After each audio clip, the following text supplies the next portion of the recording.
dalam nama Tuhan Yesus. Haleluya, saya undang bagi kita semua Bapak Ibu Saudara untuk bangkit berdiri. Kita dapat saling bersalaman satu dengan yang lain, kita dapat saling menyapa, kita dapat saling memberkati dengan senyuman kita, dengan kasih kita satu dengan yang lain yang ada di tempat ini.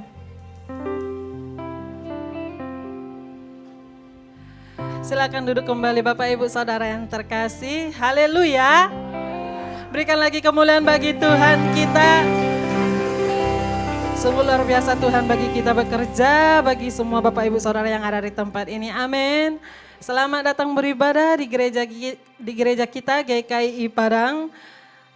Saya percaya Tuhan Yesus sangat senang menyambut kedatangan kita di tempat ini, karena itulah kerinduan Tuhan bagi kita agar kita setia beribadah kepada Tuhan. Amin Bapak Ibu Saudara.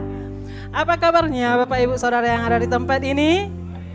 Haleluya, puji Tuhan, semua kita dalam keadaan baik. Tapi Bapak Ibu Saudara, baik tidak baiknya kehidupan kita, tetaplah kita setia dan memiliki pengharapan yang kuat bersama-sama dengan Tuhan. Amin. Dengan topik kita bulan ini yaitu tentang iman, itu bukanlah secara kebetulan Bapak Ibu Saudara, tetapi itu akan memacu iman kita untuk lebih setia lagi kepada Tuhan, untuk lebih memandang lagi kepada kebenaran-kebenaran firman Tuhan di dalam hidup kita yang sudah kita dengarkan dan yang sudah kita dapatkan. Amin. Terlebih lagi dengan keadaan mungkin di dalam pekerjaan kita, di dalam usaha kita yang pada saat ini kita sedang berjuang. Terlebih lagi di dalam memasuki bulan Ramadan ini Bapak Ibu Saudara, tetaplah kita beriman, tetaplah kita percaya. Inilah waktunya kita untuk menguji setiap firman Tuhan yang sudah kita dengarkan dan mempraktekkannya di dalam kehidupan kita. Bawalah setiap pekerjaan dan usaha yang sedang kita lakoni pada saat ini untuk tetap dipimpin oleh Tuhan. Amin Bapak Ibu Saudara, karena disitulah Tuhan akan memberkati setiap apa yang kita imankan. Bapak Ibu Saudara yang terkasih, di dalam bulan ini kita sebentar lagi akan mengikuti dan melakukan ibadah Jumat Agung. Dan GKI Padang akan melakukan sebuah proyek kasih, di mana kita di situ akan memberikan yang korban kita yang terbaik bagi saudara-saudara kita yang ada di tempat ini. Jikalau ada Bapak Ibu Saudara yang akan memberikan, ada berupa barang atau buku-buku yang sudah tidak terpakai tetapi masih layak, masih baik, yang dapat kita berikan kepada saudara-saudara kita, kepada anak-anak kita, dapat Bapak Ibu salurkan kepada setiap pemimpin-pemimpin 4D yang ada di dalam sidang Tuhan ini, atau kepada pelayan-pelayan yang ada di dalam gereja kita. Amin Bapak Ibu Saudara, berikanlah yang terbaik untuk memberkati saudara-saudara kita. Haleluya. Dan juga Bapak Ibu Saudara, di mana di dalam GKI Padang ini akan melakukan event-event seperti Jumat Agung, ada ibadah kebangkitan dan juga ada sebentar lagi kita akan masuk di dalam ulang tahun gereja kita. Haleluya. Dan kami mengundang kepada jemaat yang ada di tempat ini, jikalau memiliki waktu atau memiliki talenta, karunia, di mana kita membutuhkan tenaga di dalam event-event ini, seperti di dalam konsumsi, dokumentasi, atau dekorasi, dan ibadah-ibadah lainnya, kegiatan-kegiatan yang lainnya. Kami mengajak Bapak Ibu Saudara untuk masuk, berkumpul, kita saling tolong-menolong, saling membantu di dalam pelayanan ini. Amin. Karena di dalam setiap apapun kegiatan ibadah kita ini, jikalau terlihat besar akan pekerjaan-pekerjaan di dalam sidang Tuhan ini, tetapi di saat kita bersatu, maka pekerjaan yang besar tadinya akan terasa ringan. Amin. Akan terasa mudah dan terasa sedikit rasanya jikalau Bapak Ibu Saudara berbaur membantu di dalam pelayanan ini. Amin Bapak Ibu Saudara. Dan jikalau ada yang berminat di dalam kegiatan-kegiatan ini ataupun di dalam pelayanan ini, Bapak Ibu Saudara bisa menghubungi pemimpin-pemimpin 4D atau tim atau pelayanan yang ada di dalam sidang Tuhan ini, agar Bapak Ibu Saudara dapat dilayani di dalam pelayanan ini. Amin. Dan bagi adik-adik kami yang masih bersekolah, yang di bangku SMA, SMP, dan juga SD, pembelajaran agama di GKI Padang ini akan dimulai kembali pada tanggal 21 April 2024. Karena di tanggal 18 sampai tanggal 21 Maret akan dilakukan pembinaan rohani Kristen yang berlokasi di GBI Rayon 19. Dan ada 2 sesi pembelajaran yang akan dilakukan. Di tingkat SD dimulai jam 7.30 sampai dengan selesai, atau jam setengah 8 pagi. Dan di tingkat SMP atau SMA dimulai pada pukul 11.30 sampai dengan selesai. Bapak Ibu Saudara ataupun adik-adik kami yang mungkin belum memahami dan ingin info lebih lanjut lagi dapat menghubungi guru sekolah minggu, ada Kak Mega dan juga ada Kak Gusni nantinya supaya bisa diarahkan anak-anak kita lebih baik lagi. Haleluya. Dan saya mengundang bagi Bapak Ibu Saudara untuk kita kembali bangkit berdiri. Kita akan membaca ayat renungan kita yang diambil dalam Yakobus 1 ayat 6. Saya akan membacakan terlebih dahulu bagi kita. Hendaklah ia memintanya dalam iman dan sama sekali jangan bimbang. Sebab orang yang bimbang sama dengan gelombang laut yang diombang-ambingkan kian kemari oleh angin. Kita akan membacanya bersama-sama. Yakobus 1 ayat 6.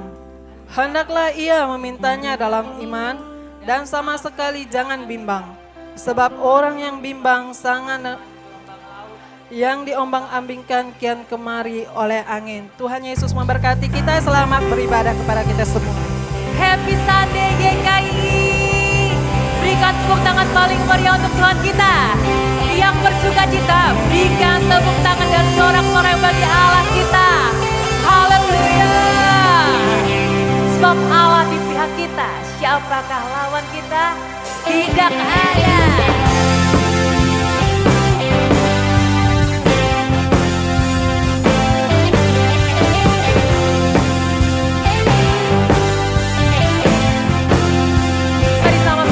Katakan, ku mau berjalan dengan kuasa di dalam iman.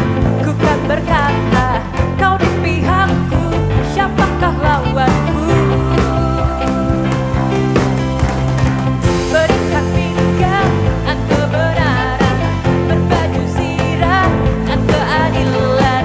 Kau besertaku, siapakah lawanku?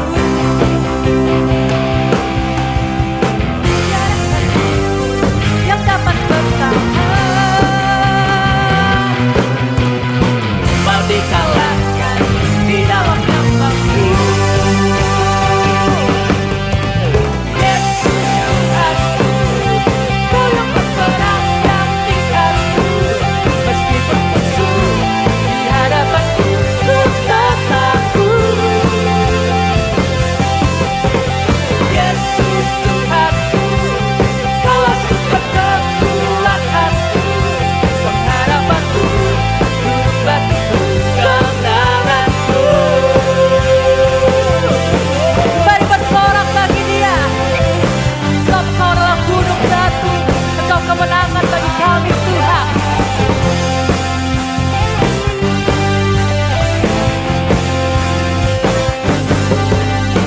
Berikan pinggang dan kebenaran, berbaju zirah dan keadilan.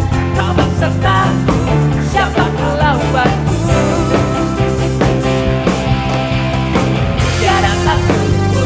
Yang dapat bertahan. Amin Tuhan. Oh dikalahkan di dalam namamu. Mari nyanyikan pada Tuhan kita. Come on. Yesus Tuhanku, Kau yang berperang gantikanku. Meskipun musuh di hadapanku, tak takut. Yesus Tuhanku, Kaulah sumber kekuatanku, pengharapanku, hanya Kau Yesus, hanya Kau Yesus kekuatanku. Yesus Tuhanku, Kaulah sumber gantikanku. Meskipun musuh di hadapanku, ku tak takut. Yesus Tuhanku, Yesus Tuhanku, Kaulah sumber kekuatanku, pengharapanku, kemenanganku. Dan kami bersorak bagi Kau Tuhan.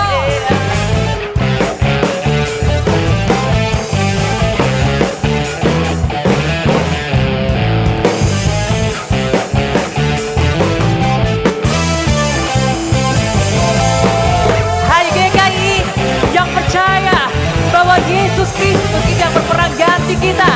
Mari kita berikan kemuliaan bagi Tuhan kita. Haleluya.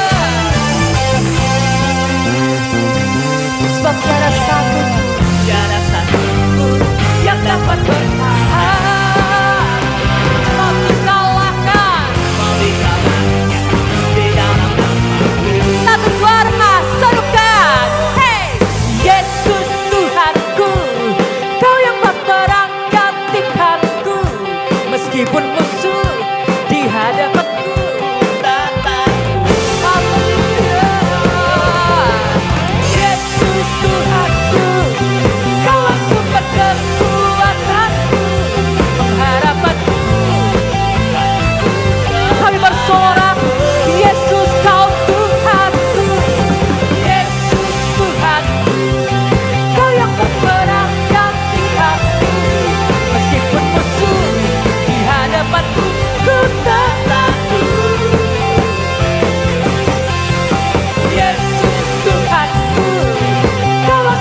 kekuatanku, pengharapanku, gunung batuku, kemenanganku. Haleluya.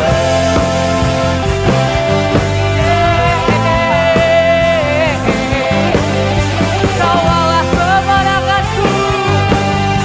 Haleluya. Terima kasih. Berikan kemuliaan bagi Raja. Berikan sorak-sorai kemenangan bagi Dia. Haleluya. Haleluya. Sungguh Tuhan, Thank you Jesus. kami punya Tuhan yang besar. Amin. Apapun yang mencoba untuk melemahkan kami mau mengatakan bahwa Tuhan kami, Tuhan yang besar. Amin. Dia yang memberi kemenangan demi kemenangan, kemuliaan demi kemuliaan. Sukacita dan damai sejahtera menjadi milik kami semua di tempat ini Bapa. Amin. Sekalipun kami belum melihat di depan kami mau katakan kami mau hidup di dalam percaya bersama dengan Tuhan. Amin.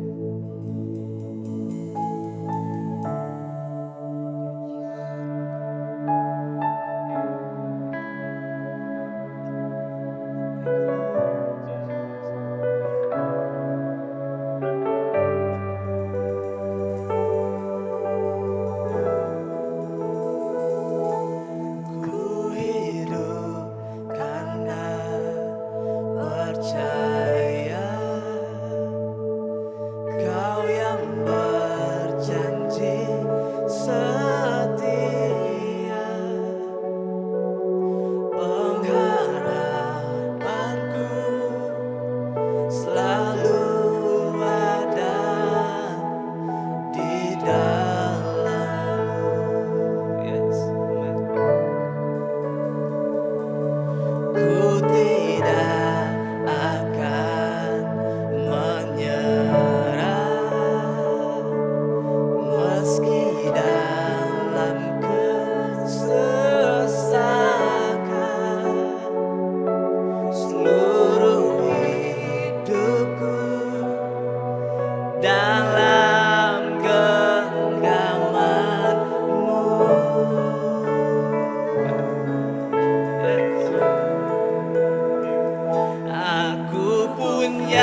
yang telah berjanji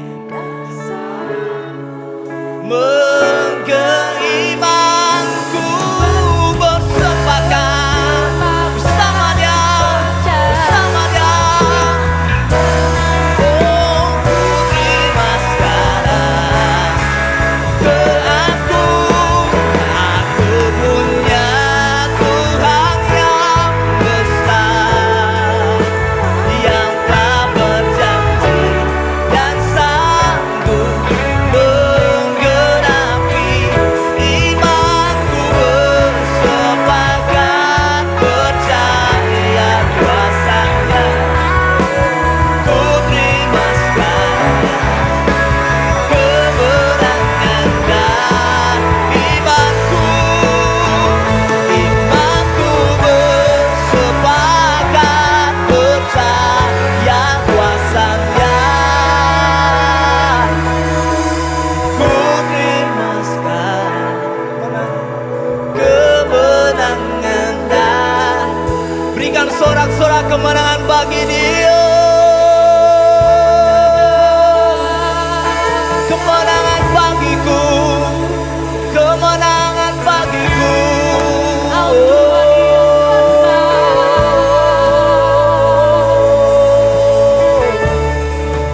Kemenangan bagiku, kemenangan bagiku. Terima kasih Tuhan,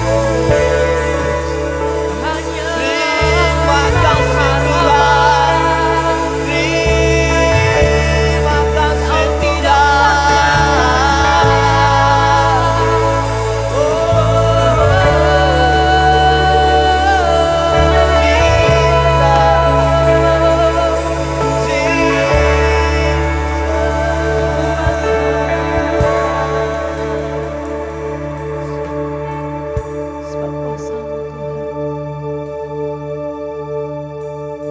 Kuasamu tidak pernah gagal.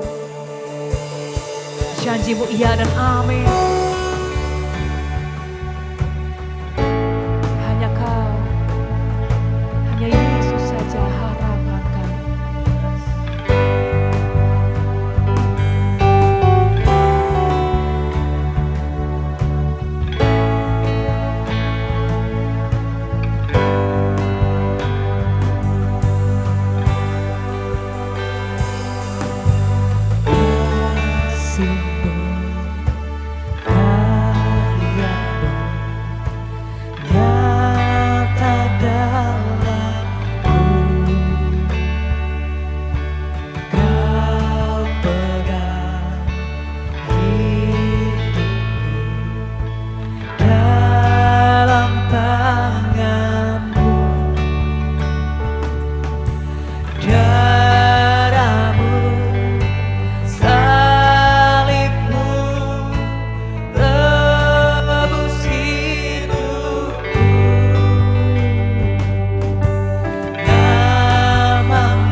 Bapak, Ibu, dan Abang-abang, kakak-kakak, dan adik-adik semuanya.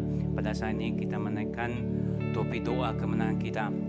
Kita bersyukur kita telah masuk ke topi yang baru, yaitu iman, yang memberikan kita iman melalui iman yang memberikan kemenangan. Dia untuk kita dan menurut dalam hidup kita. Topik kedua, kita bersyukur kita telah kemenangan kepada kita melalui Yesus Kristus setiap hari. Kita dapat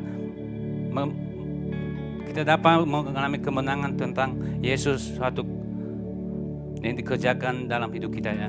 Dan topik doa kita berdoa.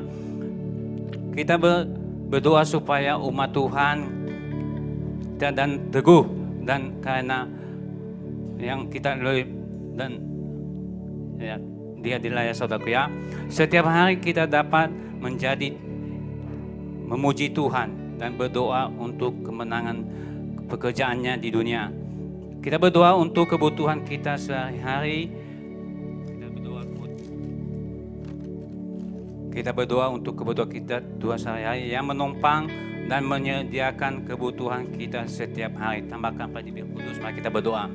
Bapa dan surga, terpujilah nama-Mu Tuhan Yesus, haleluya Bapa. Kami bersyukur Tuhan buat kemenangan Tuhan Yesus, haleluya, yang kami hadapi Tuhan, bahwa kami telah masuk ke topi yang baru Tuhan Yesus pada bulan ini Tuhan, mengenai iman Tuhan. Biarlah iman kami senantiasa Tuhan Yesus, haleluya Tuhan, memperkuat kepada-Mu Bapa, kami percaya kepada-Mu, janji-Mu kepada kami, karena Engkau Allah berkuasa, karena Engkau Allah menolong Tuhan Yesus, haleluya Tuhan. Biar kami Tuhan Yesus dalam hidup kami Bapa, Tuhan bisa bertumbuh iman Tuhan Yesus, haleluya Tuhan. Dan kami percaya kepada-Mu, Engkau Allah berkuasa, Engkau Allah menolong Tuhan Yesus, haleluya Tuhan. Dan kami percaya Tuhan, iman kami bisa kami kerjakan dalam hidup kami Tuhan setiap hari Tuhan Yesus, haleluya Tuhan. Dan kami percaya kami Bapa, Engkau Allah berkuasa, Engkau Allah menolong kami Bapa untuk melakukan Tuhan iman dan mempraktikkan dalam hidup kami Tuhan Yesus, haleluya Tuhan. Dan kami percaya kepada-Mu Bapa, dan kami beriman Tuhan bahwa kami bisa Tuhan Bapa hidup pada saat ini kena oleh iman di dalam Kristus Yesus Bapa, haleluya Tuhan. Terpujilah nama-Mu Tuhan, saya kami layak bersyukur kepada-Mu Tuhan, berterima kasih kepada-Mu Tuhan Yesus, haleluya. Pada pagi hari ini Tuhan Yesus, haleluya Bapa, saya bisa mengalami kemenangan dengan terima kasih bahwa kekasih-Mu buat iman Tuhan Yesus, haleluya Tuhan.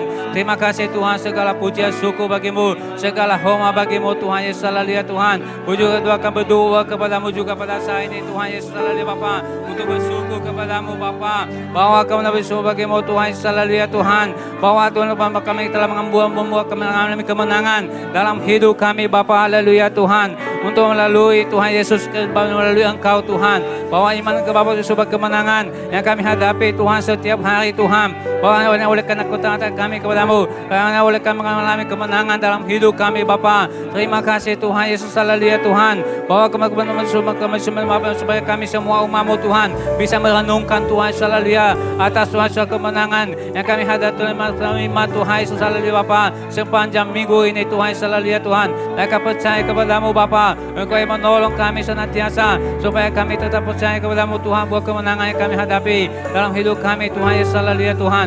Terima kasih Tuhan buat pertolongan-Mu kepada kami, dan saya akan melihat kemenangan, saya akan melihat kuasa-Mu Bapa bagi kami Tuhan Yesus, haleluya Tuhan.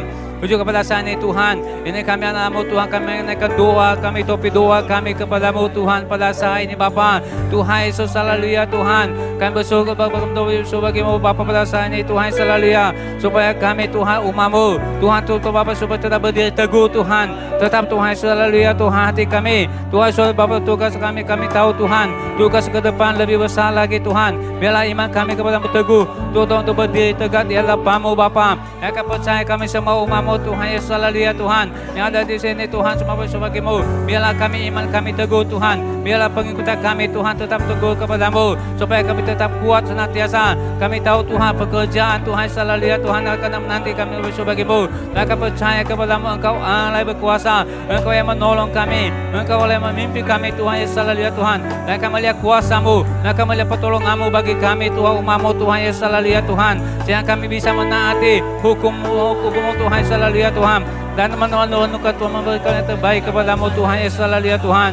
Terima kasih Tuhan Yesus haleluya Bapa. Bapa sebagaimana Tuhan kami berdoa kepadamu Tuhan Yesus pada saat ini Tuhan Yesus haleluya Bapa. Bapa berdoa kepada doa kami Bapa supaya setiap hari kami dapat Tuhan semua memuji Engkau, memuji nama-Mu Tuhan, meninggikan Engkau senantiasa Bapa. Bila kami berdoa kepada pada saat ini Tuhan, berkati kami semua umat-Mu Tuhan yang ada di tempat ini Bapa. Bila kami setiap hari Tuhan memuji nama-Mu, meninggikan Engkau Tuhan dalam hidup kami Bapa. Biar kami senantiasa umat-Mu Tuhan mengandalkan Engkau Tuhan Yesus haleluya Bapa. Dan kami percaya kepada Engkau Allah berkuasa, Engkau yang menolong kami Tuhan, Engkau Allah yang memimpin kami Tuhan Yesus haleluya Tuhan, semua umat-Mu Tuhan Yesus haleluya Tuhan. Dan kami percaya kepada-Mu Tuhan. Kami berdoa juga Tuhan Yesus Bapa, supaya Tuhan Yesus haleluya pekerjaan Tuhan di dunia ini Tuhan bisa berjalan dengan baik Tuhan Yesus haleluya Bapa. Biarlah kami senang umat-Mu Tuhan mengerjakan Tuhan Yesus haleluya Tuhan, melakukan Tuhan penginjilan, melakukan Tuhan semua kami semua memudahkan keselamatan bagi jiwa-jiwa Tuhan Yesus haleluya Bapa. Bila kami berdoa kepada-Mu juga Tuhan pada saat ini Bapa, berkati kami semua umat-Mu Tuhan Yesus haleluya Tuhan Yesus haleluya Bapa, supaya Engkau Tuhan menolong kami, supaya kebutuhan kami Tuhan Yesus haleluya setiap hari bisa menopang Tuhan Yesus, mendoakan kepada-Mu apa yang Kau mencukupkan semua kebutuhan kami. Kami percaya kepada-Mu Tuhan, semua umat-Mu Tuhan Yesus haleluya tempat ini Tuhan, Engkau memenuhi segala kebutuhan kami, apa yang kami perlukan Tuhan sepanjang Tuhan bulan ini Tuhan, tidak ada masalah bagi kami, sebab Engkau Allah berkuasa kepada kami Tuhan. Terpuji nama-Mu, dalam nama Yesus kami berdoa, dalam nama Yesus kami kasih segala pencerahan jahat, setan penipu, dalam nama Yesus melangi kami untuk bertumbuh, melangi kemenangan dalam hidup kami, melangi kami untuk bertumbuh, melangi kami untuk maju, dalam nama Yesus. Kami percaya kuasa-Mu Yesus, melangi pekerjaan Tuhan di dunia ini, dalam nama Yesus, melangi kebutuhan kami setiap hari, dalam nama Yesus, dalam nama Yesus. Terpujilah nama-Mu Tuhan, segala hamba bagi-Mu, segala kasih setiamu, syukur bagi-Mu, haleluya, amin. Sebab Kau tak pernah gagal, tak pernah gagal. Rencana kuasa-Mu sempurna, pengharapanku takkan hilang, sebab masa depan tak pernah gagal.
ketenangan bagi jiwa kami.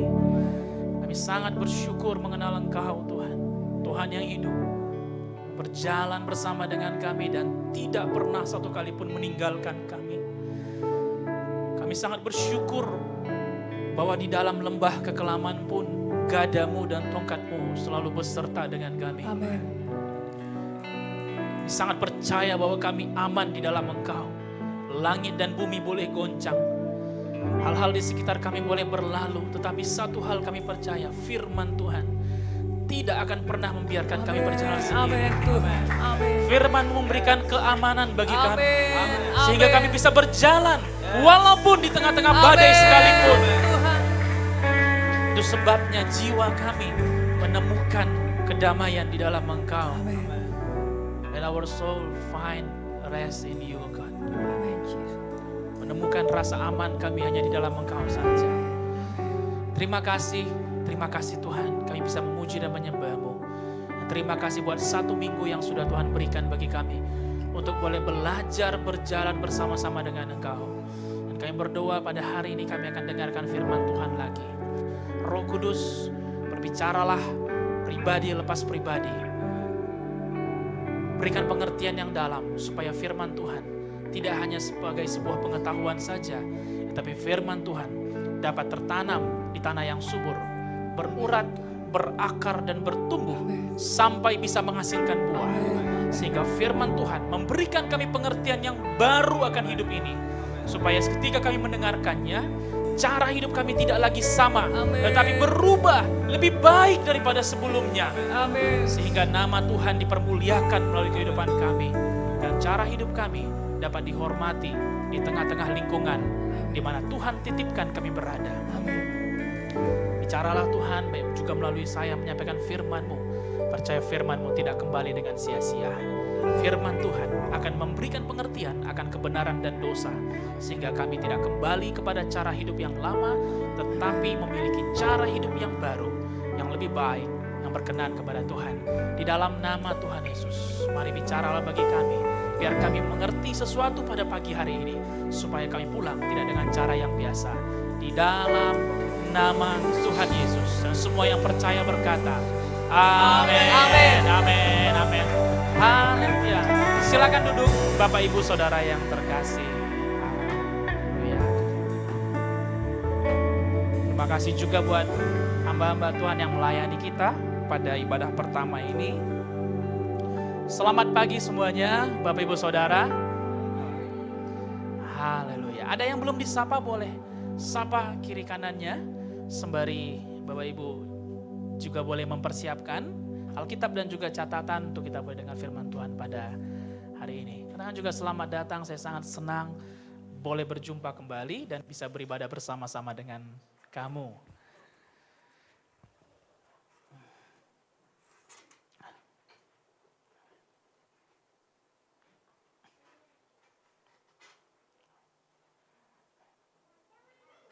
Saya sangat bersyukur kita bisa beribadah bersama lagi pada hari ini.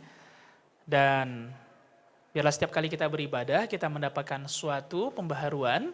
Supaya ketika kita pulang, Bapak Ibu Saudara, hidup kita lebih baik lagi. Apakah semuanya sudah memiliki hati yang subur untuk ditanami firman Tuhan pagi ini? Sudah? Tanya juga kiri kanannya, kamu sudah siap untuk dengar firman Tuhan? Amin. Minggu lalu kita sudah belajar dari topik pada bulan Maret, yaitu topiknya adalah mengenai iman. Iman menjadi salah satu topik yang kita angkat di tahun 2024. Sesuai dengan judul besar kita yaitu melangkah maju, iman memiliki peranan yang sangat penting untuk melangkah maju dalam kehidupan ini. Nah, kemarin malam saya diskusi berbicara juga dengan Gembala Sidang. Dan kami menyadari satu hal bahwa zaman ini akan terus maju Bapak Ibu Saudara. Zaman ini akan terus berubah. Teknologi semakin maju, komunikasi semakin maju, transportasi semakin canggih, dan juga digitalisasi akan terus terjadi. Dan kedepannya ada banyak hal-hal yang belum pernah kita temukan sebelumnya dan akan terjadi kedepannya. Namun bukan berarti zaman ini maju artinya kita maju.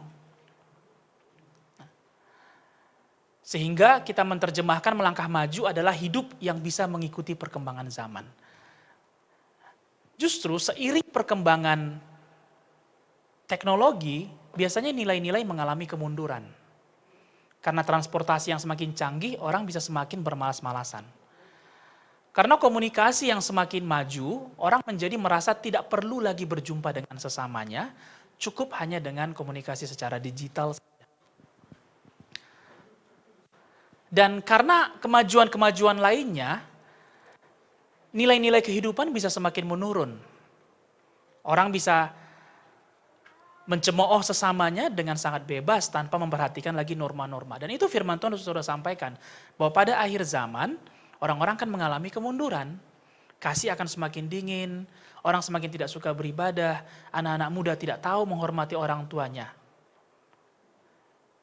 Jadi bukan berarti kita melangkah maju artinya hidup kita harus sesuai dengan kemajuan pada hari ini. Wah, teknologi apa yang tercanggih, saya mesti punya. Transportasi apa yang tercanggih, saya mesti punya. Bukan itu, Bapak Ibu Saudara.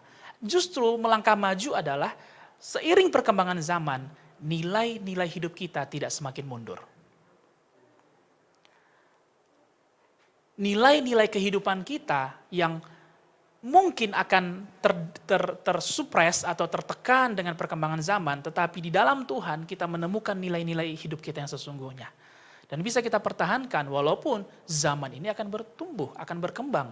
Orang mencari cara yang instan, bagaimana kita belajar hidup sesuai dengan peraturan yang ada. Amin, Bapak Ibu Saudara. Jadi marilah kita berfokus kepada nilai-nilai daripada kehidupan kita. Nah, minggu yang lalu kita sudah dengar firman Tuhan bahwa iman timbul dari pendengaran. Dan pendengaran akan firman Allah. Pendengaran akan firman Kristus. Mendengarkan. Ada 3 hal yang kita pelajari, bagaimana sih caranya untuk mendengarkan. Yang pertama adalah dengan memiliki hubungan. Kalau kita tidak punya hubungan, kita tidak akan bisa mendengarkan. Kita nggak akan mau mendengarkan orang yang tidak kita kenal. Demikian juga banyak orang yang tahu tentang Tuhan, tapi tanpa kita mengenal Tuhan, kita nggak bisa tahu bahwa ini adalah suaranya. Cara yang kedua adalah dengan dilakukan secara rutin. Membangun hubungan tidak bisa hanya sekali 2 kali. Seminggu sekali, sebulan sekali, apalagi setahun 2 kali. Tidak bisa. Membangun hubungan harus dilakukan secara rutin, secara berkala, terus menerus. Tidak bisa hanya 1-2 kali. Demikian juga hubungan dengan Tuhan. Tidak bisa hanya dibangun ketika kita beribadah minggu, tetapi perlu dibangun setiap hari saat kita mengerjakan aktivitas kita sehari-hari, Bapak Ibu Saudara. Amin. Yang ketiga adalah dengan masuk ke dalam komunitas yang sehat. Komunitas yang sehat. Nah, itu pilihan kita. Gak ada yang secara tidak sadar tiba-tiba tercemplung ke dalam komunitas yang tidak sehat. Itu pilihan kita untuk mencemplungkan diri. Nah, kita perlu pilih di komunitas mana, di pertemanan mana kita berada. Supaya ketika kita merasakan tantangan itu begitu besar, kita susah mendengarkan suara Tuhan, namun karena kita berada di dalam komunitas yang sehat, kita bisa mendengarkan kesaksian orang lain. Seperti yang saya sampaikan minggu lalu, dalam komunitas yang sehat, ada saling mendoakan, ada saling mendukung, ada saling bersaksi. Sekali lagi, dalam komunitas yang sehat, ada saling mendukung, ada saling mendoakan, dan ada saling bersaksi. Nah, biarlah komunitas ini, cara hidup seperti ini, kita pelihara di dalam komunitas di mana Tuhan tempatkan kita. Saling mendukung, saling mendoakan, dan saling bersaksi. Oh, berarti nggak boleh ngeluh. Boleh, tetapi bukan berarti menjadi sebuah kebiasaan. Amin. Namanya manusiawi, kita pasti akan mengeluh, ada yang belum berubah, ada yang masih sulit dalam hidup ini. Kita masih bisa mengeluh, tetapi bukan berarti menjadi sebuah kebiasaan. Kebiasaan yang sehat harus dibangun di dalam komunitas yang sehat. Iman tidak bisa dipisahkan dari perjalanan hidup orang-orang Kristen. Karena perjalanan hidup kita adalah untuk mempertahankan iman sampai pada garis akhir. Kita harus selalu sadar bahwa target utama setan adalah menggoyahkan iman orang percaya. Selalu tentang menggoyahkan iman orang percaya. Mulai dari perjanjian lama sampai perjanjian baru. Bagaimana setan berusaha melemahkan iman Abraham. Melalui apa? Melalui waktu. Di mana dia belum menerima janji itu sampai dia berumur 100 tahun. Setan juga berusaha menggoyahkan iman Ayub. Dari mana? Dari keluarganya, harta bendanya, dari usahanya. Setan berharap Ayub mencemooh Tuhan oleh karena pencobaan yang dia alami. Demikian juga setan berusaha menggoyahkan para panglima perang Israel melalui siapa? Goliat. Pada kala itu orang Israel adalah orang-orang yang tidak terkalahkan. Tetapi hanya karena satu orang yang perawakannya tinggi besar, orang Israel menjadi gentar. Mereka tidak memiliki iman kepada Allah yang hidup. Demikian juga pada perjanjian baru. Setan berusaha mencerai-beraikan murid-murid melalui menyerang iman mereka. Pada waktu murid berdoa, pada sekali waktu sembuh. Pada kemudian waktu, orang tersebut didoakan tidak sembuh. Bahkan ada orang yang kerasukan setan, orang tersebut masih kerasukan setan ketika didoakan. Setan menyerang iman mereka. Sehingga kemudian murid-murid mengadu, Tuhan kami sudah berdoa, tetapi kenapa dia tidak lari juga? Sampai setan menyerang iman mereka melalui kematian Yesus. Bagaimana murid-murid kehilangan guru mereka, pemimpin mereka. Bagaimana supaya iman mereka lemah dan mereka menjadi tercerai-berai. Inilah pertandingan iman kita Bapak Ibu Saudara. Bahwa pertandingan mempertahankan iman sampai pada garis akhir. Pertandingan hidup orang Kristen bukan pertandingan akan sebuah pencapaian. Pencapaian hidup siapa lebih pintar, siapa lebih kaya, siapa lebih keren, siapa lebih diurapi pelayanannya. Tidak. Tetapi siapa yang mempertahankan iman sampai pada garis akhirnya. Nah, melalui apakah setan menyerang iman orang percaya? Kita ini adalah orang yang hidup. Ada orang yang mati di sini. Saya percaya tidak ya, kita semua adalah orang yang hidup. Orang yang hidup selalu dia pasti bergerak ke depan. Sama seperti yang saya katakan tadi, bahwa zaman ini, sadar apa tidak kita sadari, suka tidak suka, pasti akan terus maju, pasti akan terus berubah. Nah, kehidupan ini tidak ada yang mundur ke belakang, kita pasti akan selalu melangkah maju ke depan, pasti akan ada perubahan. Nah, setan menyerang dari titik ini, Bapak Ibu Saudara. Karena apa yang terjadi di depan, berbeda dengan terjadi di masa lalu. Kalau yang terjadi di masa lalu, itu sudah terjadi dan kita tahu apa yang terjadi. Kita tanya teman kita, kamu tahu nggak apa yang terjadi hari Sabtu? Mereka tahu nggak? Tahu. Kemarin saya makan, saya pergi ke kafe, saya kemarin kerja, saya ketemu si A, si B, dan lain sebagainya. Tapi kalau kita tanya, kamu tahu nggak apa yang akan terjadi Senin besok? Jawabannya adalah, tidak ada yang tahu. Unknown, uncertain. Tidak ada yang tahu apa yang akan terjadi ke depannya. Nah, setan menyerang kita dari titik ketidaktahuan kita.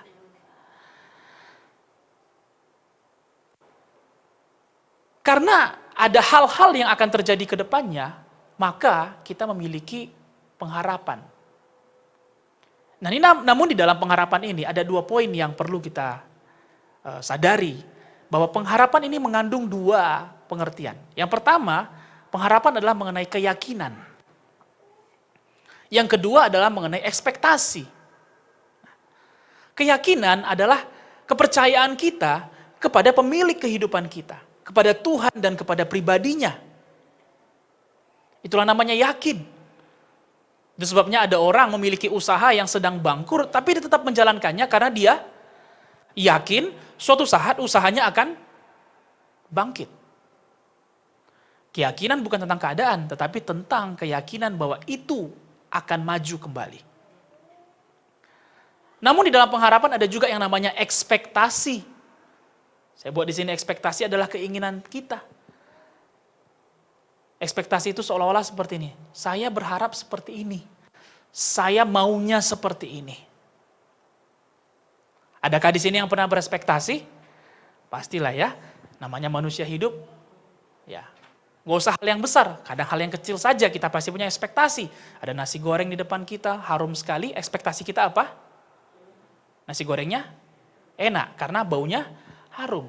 Tetapi kenyataan tidak selalu sama dengan ekspektasi. Ada yang pernah mengalami? Oh, pernah, berarti banyak memiliki pengalaman buruk ya mengenai nasi goreng juga mungkin. Harum, platingnya oke, komposisinya cakep, tapi begitu dimakan rasanya menyedihkan. Nah, perbedaan daripada fakta dan ekspektasi itu yang kita sebut sebagai kecewa. Semakin jauh fakta yang terjadi, realita yang terjadi, semakin jauh dengan ekspektasi kita, biasanya semakin dalam kekecewaannya.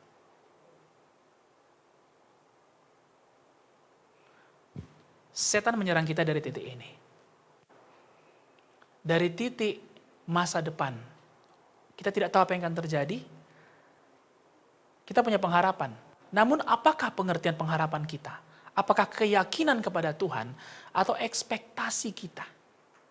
Banyak orang seiring perjalanan kekristenannya lupa bahwa perjalanan Kristen tentang iman. Dia mengubahnya menjadi perjalanan hidup tentang ekspektasi.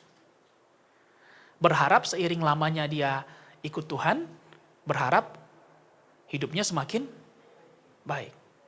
Tidak salah, tapi itu sebuah keyakinan atau sebuah ekspektasi. Nah, ternyata seiring perjalanannya dia masih mengalami ujian, pencobaan, dan kemudian dia mengatakan bahwa dia kecewa kepada Tuhan. Kita bukan kecewa kepada Tuhan, tapi kecewa dengan ekspektasi kita sendiri. Karena tidak sesuai dengan realita yang terjadi. Jangan kita gabungkan keyakinan kita kepada Tuhan dengan ekspektasi kita akan realita. Dan kemudian kita mengalaskan bahwa kita kecewa kepada Tuhan dan kita mengurangi kadar ibadah kita kepada Tuhan. Sekali lagi, setan dapat menyerang kita melalui kekecewaan karena ekspektasi yang berbeda dengan realita yang terjadi. Itu sebabnya kita perlu memiliki keyakinan yang teguh kepada Tuhan dan jangan goyah karena itu yang memampukan kita untuk maju ke depan. Karena keyakinan kepada Tuhan itulah yang memampukan kita untuk maju ke depan. Kita lihat dalam 1 Korintus 16 ayat 13.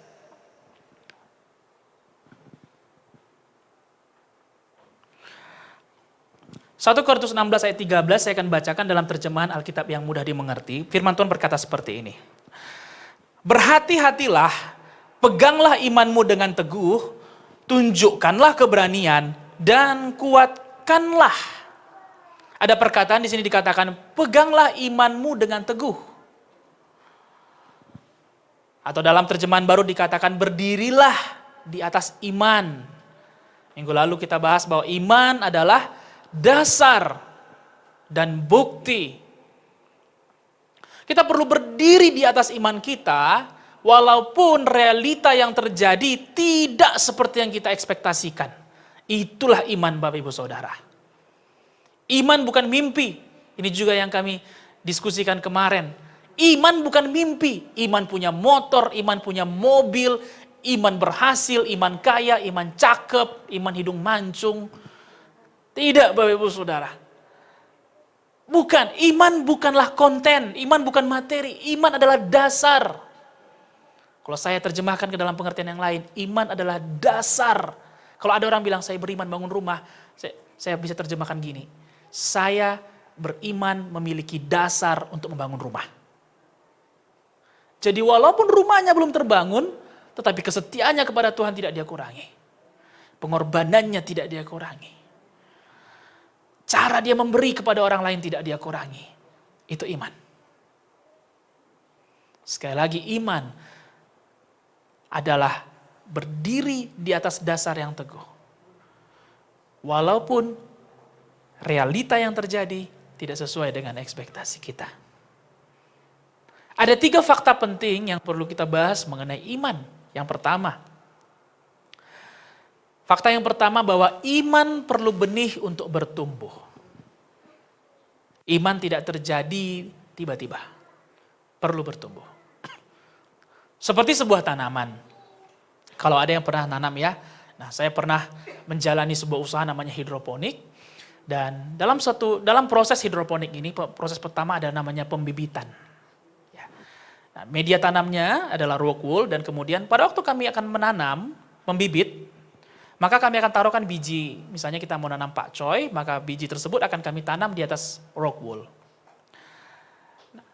Kalau kami amati bagaimana perkembangannya, benih itu dia akan turun dulu ke bawah, baru kemudian naik ke atas. Enggak tiba-tiba biji tersebut pecah lalu kemudian berkecambah, tidak.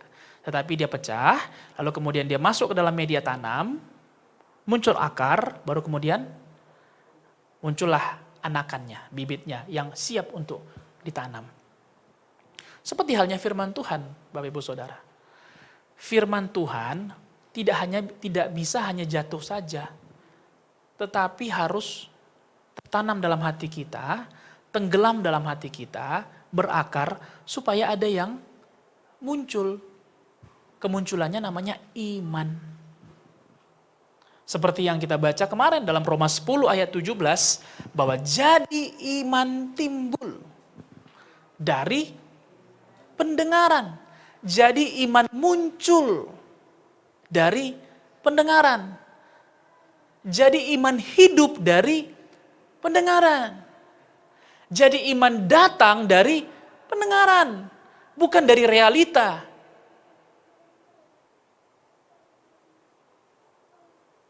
Bukan. Iman bukan datang dari kondisi baik yang terjadi, tapi muncul dari pendengaran. Dan pendengaran oleh firman Kristus. Firman Tuhan adalah benih yang harus jatuh ke dalam hati kita, tertanam, tenggelam, berakar, baru kemudian bertumbuh ke atas. Sehingga pada saat kita perlu iman, ada yang bisa ditimbulkan. Sehingga pada waktu saat-saat tertentu di mana kita perlu ada iman, ada yang bisa muncul ke permukaan. Amin, Bapak Ibu Saudara. Kalau pengetahuan kita tentang firman Tuhan pun tidak pernah kita latih, maka kita akan hidup dengan realita yang terjadi. Kita sedang sakit, ya kita amini sakit. Dan kita lemah. Yang wajar memang, namanya sakit ya pasti kita merasakan lemah. Namanya kita lagi susah pasti merasakan sedih. Tetapi kalau kita memiliki pengetahuan akan iman dan akan firman, dan firman itu tenggelam dalam hati kita, maka di saat kita susah, di saat kita sedang sakit, kita ingat akan firman Tuhan bahwa penghiburan dan damai sejahtera hanya kita temukan di dalam Tuhan saja. Sehingga membuat kita bisa bertindak sesuai dengan iman itu. Sehingga bisa kita bertindak di luar daripada kenyataan yang sedang terjadi. Apakah yang dimaksud dengan tertanam? Tertanam artinya datang, mendengarkan, dan melakukan. Katakan kiri kanannya, datang, mendengarkan, dan melakukan. Kalau datang dan mendengar, semua orang bisa melakukannya. Tapi melakukan, itu adalah pilihan hidup Bapak Ibu Saudara. Itu adalah sebuah proses yang harus kita jalani dari hari ke hari. Melakukan. Karena kalau datang dan mendengar, biasanya bebannya kecil. Jadi kalau datang ibadah saja sudah terlalu terbebani, apalagi melakukan firman Tuhan. Kurang lebih seperti itu. Nah, biasanya datang dan mendengar bebannya nggak banyak. Tetapi untuk melakukan, tantangannya menjadi lebih besar. Namun ketiga hal ini kalau kita kerjakan dengan sungguh-sungguh, dengan rutin, maka ini yang kita sebut sebagai segala sesuatu yang tertanam pasti akan muncul ke permukaan, pasti akan bertumbuh. 2, fakta yang kedua adalah iman perlu untuk dipelihara. Jadi setelah tanaman bertumbuh, kita perlu untuk biarkan saja. Tidak, kita perlu untuk memeliharanya, ya. Kita perlu untuk memelihara daripada tanaman tersebut. Iman bisa mati jika tidak dipelihara. Cara untuk memeliharanya adalah dengan terus berbuah dan bertindak. Dengan perbuatan, ketaatan kepada firman Tuhan, ketaatan kepada apa yang firman Tuhan katakan. Itulah cara kita untuk memelihara iman. Ya. Memelihara iman bukan hanya dengan menuliskan visi, apa yang mau kita raih tahun 2024, pencapaian apa yang mau kita ambil, bukan. Memelihara iman adalah dengan cara terus berbuah dan bertindak sesuai iman. Seperti yang dikatakan Yakobus 2 ayat 17. Demikian juga halnya dengan iman. Jika iman itu tidak disertai dengan perbuatan, maka iman itu pada hakikatnya adalah mati. 2 Timotius 4 ayat 7 berkata, aku telah mengakhiri pertandingan yang baik, aku telah mencapai garis akhir, dan aku telah memelihara iman. Hari ini kita diingatkan kembali bahwa iman itu perlu dipelihara. Bapak Ibu Saudara yang terkasih. Iman gak bisa dibiarkan saja bertumbuh seiring pujian penyembahan, bertumbuh seiring datang ibadah minggu. Tidak, tetapi perlu untuk dipelihara. Pemeliharaannya gak bisa hanya sekali saja. Seperti halnya tanaman, dipelihara mesti setiap hari. Supaya tanaman tersebut bisa bertumbuh. Mesti bertumbuh sehat. Maka kita perlu pelihara iman kita. Supaya apa? Supaya selanjutnya kehadiran kita jangan merusak iman orang lain. Orang yang tidak bisa memelihara imannya cenderung merusak iman orang lain. Karena mereka tidak mau sendiri. Tetapi orang yang memelihara imannya akan memelihara iman orang lain. Perhatikan bagaimana iman Yusuf bertahan dengan begitu banyaknya pencobaan. Hasil imannya dia memelihara bangsa yang besar. Perhatikan iman Abraham, bagaimana dia taat, menantikan sampai Ishak lahir. Bahkan setelah lahir pun Allah menginginkan Ishak untuk dikorbankan. Dia pun taat. Namun lihat, imannya menjadikan dia menjadi bapa orang beriman. Dan dari keturunannya lahir bangsa-bangsa yang besar. Lihat bagaimana murid-murid dan juga Paulus memelihara iman mereka. Sebagian besar Perjanjian Baru ditulis oleh Rasul Paulus sendiri kepada jemaat di Efesus, Filipi, di Galatia, di Kolose. Karena orang yang memelihara imannya akan memelihara iman orang lain juga. Amin, Bapak Ibu Saudara. Karena dia menyadari bahwa iman tidak bisa bertumbuh sendiri. Iman perlu bertumbuh bersama-sama. Katakan kiri kanannya, iman kita perlu bertumbuh bersama-sama. Sekali lagi kita diingatkan bahwa pertandingan kita bukanlah pertandingan untuk pencapaian, melainkan mempertahankan iman. Banyak orang percaya akan menyerah di tengah jalan. Kegagalan, kecewa, tidak bisa kita elakkan. Tidak bisa kita elakkan. Tetapi iman harus dipelihara agar kita terus memiliki yang namanya pengharapan. Kekecewaan dan kegagalan tidak bisa kita hindarkan Bapak Ibu Saudara. Tidak bisa. Pasti akan terjadi. Tapi apakah itu menjadi dasar kita bahwa kita kecewa dengan Tuhan? Sama sehalnya seperti memelihara tanaman. Nah, kita perlu menyianginya, lalu kemudian kita perlu menjaga sekitarnya. Ya kan Bapak Ibu Saudara ya? Kita perlu jaga dari hama, bahkan tanahnya pun harus digemburkan, harus dikelola, diberikan pupuk, dijaga kadar atau kandungan mineralnya. Demikian halnya iman. Supaya iman itu bertumbuh, kita perlu mengetahui siapa yang ada di sekitar kita. Kita perlu memperhatikan perkataan apa yang mau dimasukkan ke dalam hati kita. Kita perlu perhatikan pikiran apa yang mau dimasukkan ke dalam hati kita. Ide apa yang mau dimasukkan ke dalam hati kita. Kita perlu perhatikan. Kalau yang kita cerna setiap hari adalah perkataan kesedihan, perkataan kejelekan orang lain, perkataan yang bersifat tidak benar, perkataan yang menjatuhkan, yang menghukum, tidak usah berpikir lebih jauh, iman tersebut pasti akan mati. Kalau yang kita masukkan adalah pikiran tentang kematian, tentang penyakit, tentang kegagalan, maka iman itu pun akan mati. Karena iman perlu dijaga sekitarnya, supaya dia bisa hidup. Firman sudah kita dengar, dia sudah tenggelam, dia sudah bertumbuh, tetapi kita perlu jaga, kita perlu pelihara, supaya tidak mati. Bapak Ibu Saudara yang terkasih, perlu kita jaga supaya dia tidak mati. Karena kalau yang kita masukkan adalah hal-hal yang merusak, yang membosankan, yang mengkhawatirkan, sudah pasti iman tersebut akan mati. Yang ketiga adalah iman harus dilatih. Ibrani 11 ayat 7 berkata, karena iman, maka Nuh dengan petunjuk Allah tentang sesuatu yang belum kelihatan, dengan taat mempersiapkan bahtera untuk menyelamatkan keluarganya.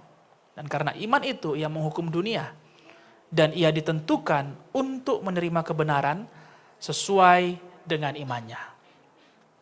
Yang kedua tadi iman harus dipelihara, dan yang ketiga iman harus dilatih. Iman harus dilatih.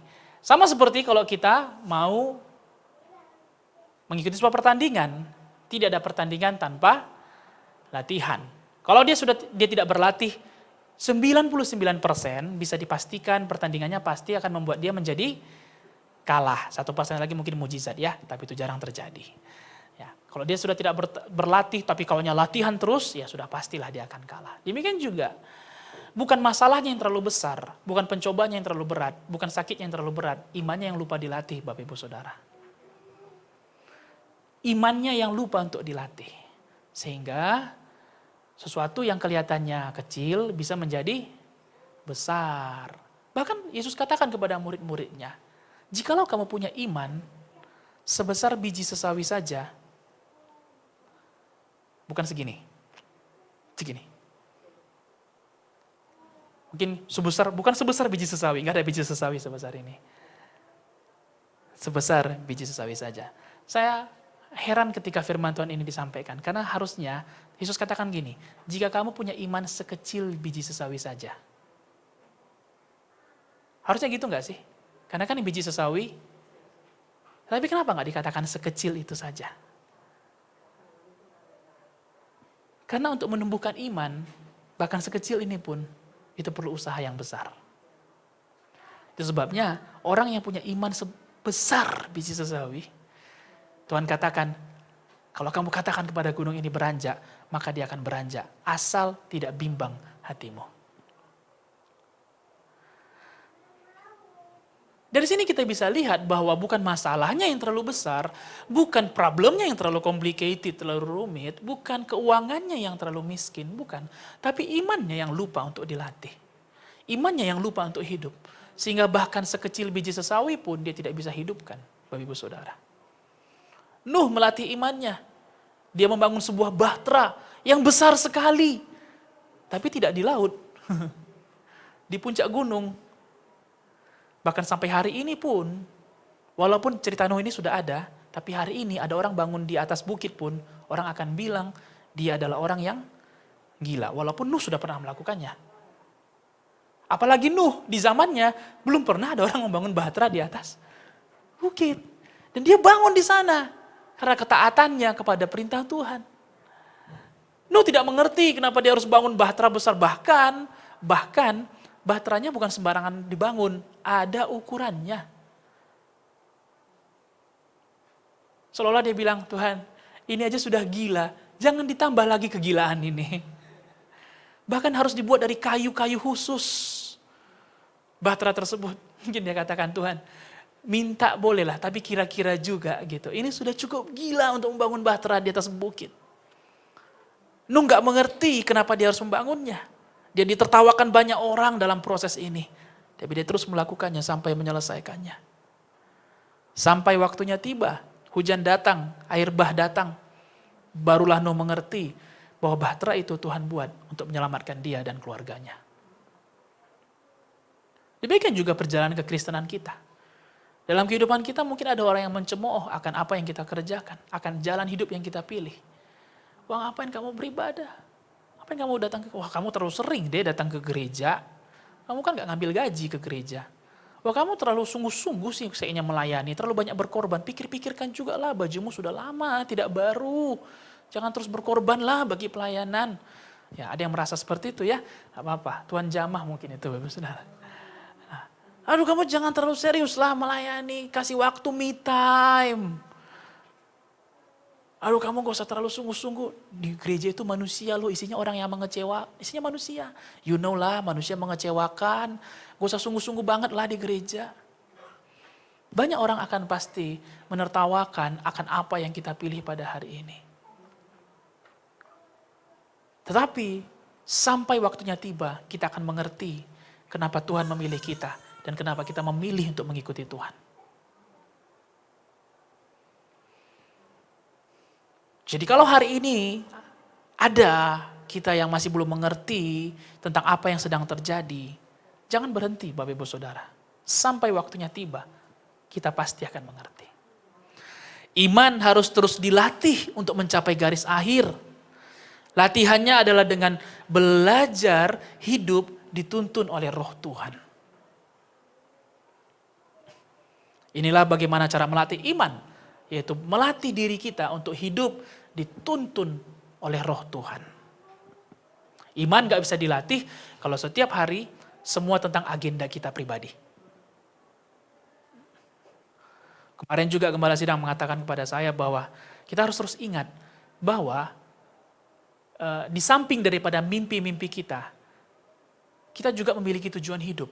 Dan tujuan hidup kita gak akan pernah keluar dari melayani Tuhan dan melayani sesama manusia.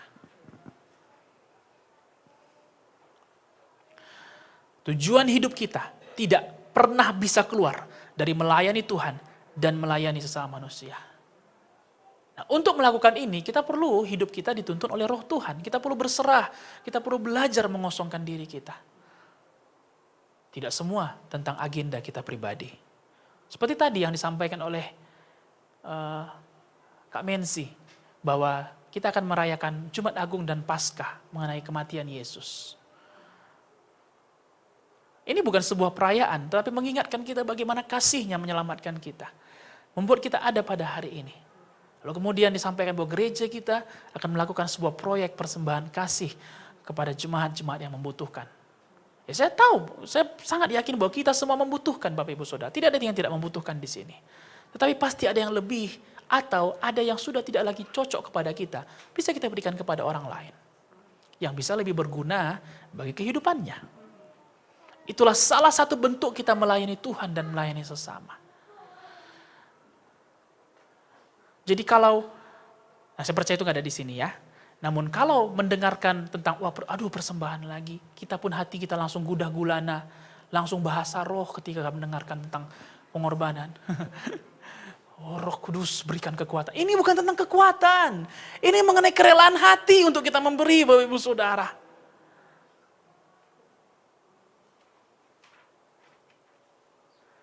Bahkan Tuhan Yesus pun sampai dia mati, dia tidak meminta kekuatan, tapi dia minta kerelaan hati. Jikalau cawan ini tidak bisa berlalu, biarlah kehendak-Mu yang jadi. Dia gak minta kuatkan aku.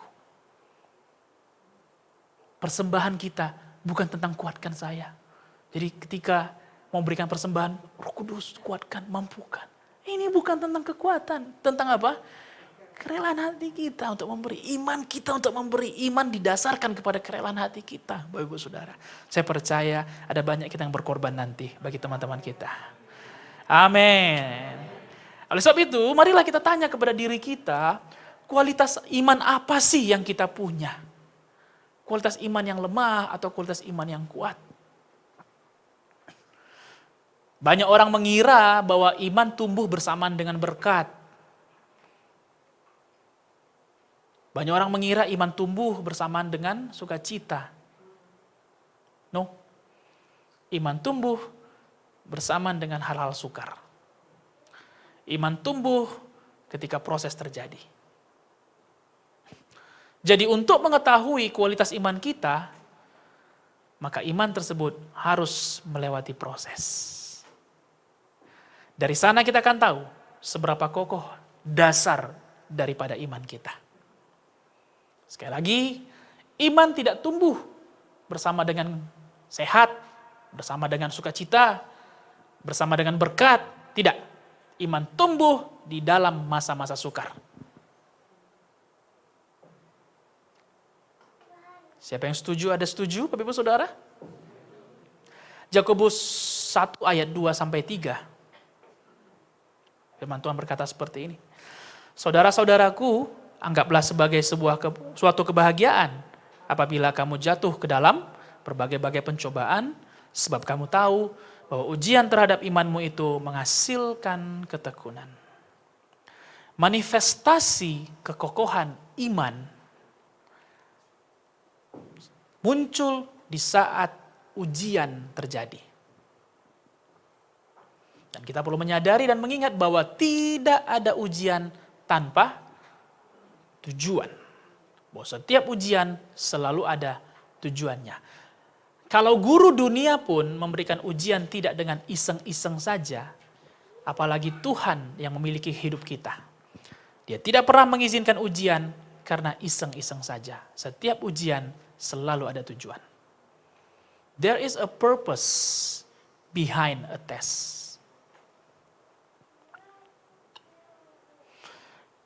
Minggu yang lalu kita belajar ada 3 hal dan ini akan kita dalami lagi pada minggu ini. Ada 3 manifestasi iman yang kokoh. Ada 3 manifestasi iman yang kokoh. Dan ini tidak terjadi pada waktu kita berkerumun.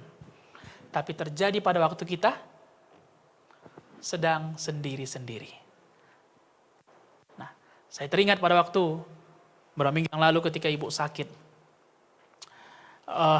Dan ada satu bagian daripada cerita itu yang sangat-sangat berbekas kepada saya. Pada waktu itu kita sudah mulai panik karena stok oksigen yang tipis. Kita lihat juga ibu sesak, saturasi oksigennya pun turun. Dan tidak ada isi ulang yang buka pada malam minggu itu. Dan saya pribadi sangat panik dan saya menawarkan bagaimana kalau kita ke rumah sakit. Belum pernah, itu tawaran saya pertama seumur hidup saya kepada ibu saya. Karena saya melihat bahwa ini sepertinya tidak baik kondisinya. Saya katakan, bagaimana mak kalau kita ke rumah sakit? Terus dia bilang, saya tidak punya iman ke rumah sakit. Boleh diperhatikan ya, bukan dikatakan rumah sakit itu salah. Tolong jangan diterjemahkan seperti itu. Tetapi dia katakan bahwa saya tidak punya iman ke rumah sakit. Iman, dengan kata lain, iman saya bertumbuh ketika saya di sini. Nah, saya sebagai orang sekitarnya belajar harus menghormati apa yang dia putuskan.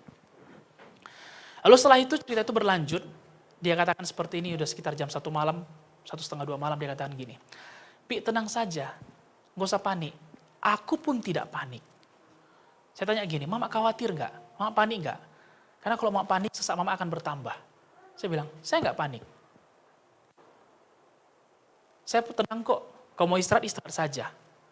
Padahal realitanya, dia sedang sesak. Apakah ketika dia katakan dia tidak panik, dia kemudian tidak sesak? Tidak. Sesaknya masih terjadi. Terus dia katakan seperti ini, Pi tenang aja, semua ini harus kita lewati kok. Jangan hanya yang baik saja yang kita lewati dari Tuhan. Saat-saat seperti ini pun harus kita lewati. Dan hal itu mengingatkan saya bahwa hidup bersama dengan Tuhan adalah hidup tentang proses, Bapak Ibu Saudara. Sama seperti yang dikatakan Ayub, dia katakan kepada teman-temannya, sebelum dia mencabut perkataannya, dia tersadar, apakah hanya yang baik saja yang mau kita nikmati dari Tuhan? So ask yourself, tanyakan pada diri Bapak Ibu Saudara pagi hari ini. Apakah yang baik saja yang mau kita terima dari Tuhan? Dan kita nggak mau terima seandainya ada ujian terjadi. Kalau kita hanya mau terima yang baik saja dari Tuhan, satu hal yang bisa saya pastikan, iman kita tidak bisa bertumbuh. Tapi kalau yang proses pun mau kita lewati, di sana iman pasti bertumbuh. Walaupun realitanya belum berubah, belum seperti yang kita harapkan. 3 manifestasi iman yang kokoh. Yang pertama, minggu lalu kita bahas juga, Dan ini kita dalamin. Yang pertama adalah ketaatan. Ibrani 11 ayat 8. Ada baiknya Bapak Ibu standby nanti di Ibrani 11 karena kita akan baca dari sana rata-rata. Ibrani 11 ayat 8 berkata, karena iman Abraham taat ketika ia dipanggil untuk berangkat ke negeri yang akan diterimanya menjadi milik pusakanya. Lalu ia berangkat dengan tidak mengetahui tempat yang ia tujui. Siapa sih yang mau berangkat ke tempat yang enggak? Saya paling malas kalau tanya sama keluarga saya, mau makan di mana? Terserah. Saya katakan sama mereka, kayak kita punya banyak tempat makan aja di Padang ini. Pilih salah satu. Saya paling kesal, apalagi kalau tingkat kelaparannya sudah membabi buta, Bapak Ibu Saudara. Dan saya tanya, Mak mau makan di mana? Gak apa-apa, Mama ikut saja katanya. Saya katakan, iyalah Mama sudah makan, saya belum makan. Siapa yang mau ikut ke tempat yang tidak diketahui, Bapak Ibu Saudara? Abraham bukan orang miskin di tanahnya. Di Ur Kasdim, dia adalah orang yang kaya. Kasar-kasarnya dia nggak merantau pun, dia sudah sangat kaya di tempat kediamannya. Tapi apa firman Tuhan katakan? Karena apa Abraham taat? Karena apa? Sama-sama katakan karena iman. Katakan kiri kanannya, karena iman. Manifestasi pertama dari iman yang kokoh adalah taat, Bapak Ibu Saudara. Apakah artinya taat? Taat artinya mengosongkan diri kita sendiri. Orang yang sok tahu akan apa yang terjadi ke depannya tidak akan bisa taat. Segala rahasia ada di tangan Tuhan. Itu sebabnya kita sebut bahwa hidup ini penuh dengan misteri. Gak akan ada yang tahu apa yang terjadi ke depannya. Tapi ia bukan Tuhan yang lepas tangan. Ya memang menyimpan rahasianya, tapi ia Tuhan yang bersedia menuntun orang yang mau dituntun.